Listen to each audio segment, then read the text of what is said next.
Final സെഗ്മെന്റാണ് camp ചൊറോണ്ടോ കൂട്ടപ്പന്മാർ. റിപ്പോർട്ട് ചെയ്തത് ജോണി കാർക്കാട്. ഡൗൺടൗണിലെ നവാസ് യൂണിവേഴ്സിറ്റി ക്യാമ്പസിൽ പലവട്ടം തന്റെ കാമുകിയെ കാത്തുനിന്ന കാമുകനെ ഇപ്പോൾ കാണാനില്ലെന്നാണ് റിപ്പോർട്ട്. ഈ കാമുകനെ പലയിടത്തും കണ്ടെന്ന് റിപ്പോർട്ട് ചെയ്യുമെങ്കിലും നവാസ് യൂണിവേഴ്സിറ്റിയിൽ അദ്ദേഹത്തിന്റെ കാമുകിക്ക് വേണ്ടി പല വർഷങ്ങൾ നോക്കിയിട്ട് കാത്തുനിന്നതാണ് റിപ്പോർട്ട്. എന്നാൽ ആ കാമുകൻ ഇപ്പോൾ എവിടെയുണ്ടെന്ന് ആർക്കും അറിയില്ല.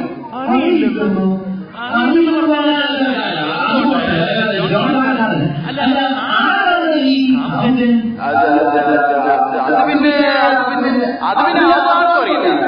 അവസാനം കണ്ടവർ കാമുകനോട് കരച്ചിലായിരുന്നു എന്നാണ് റിപ്പോർട്ട്. ആ കാമുകൻ ആരാണെന്നോ ഇപ്പോ എവിടെ ഉണ്ടെന്നോ ആർക്കും അറിയില്ല.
അങ്ങനെ പലവട്ടം കാത്തുനിന്ന കാമുകനെ കണ്ടുകിട്ടി. LMTV ഇവിടെ സമാപിക്കുന്നു. വീണ്ടും കാണുന്നവരെ നന്ദി, നമസ്കാരം.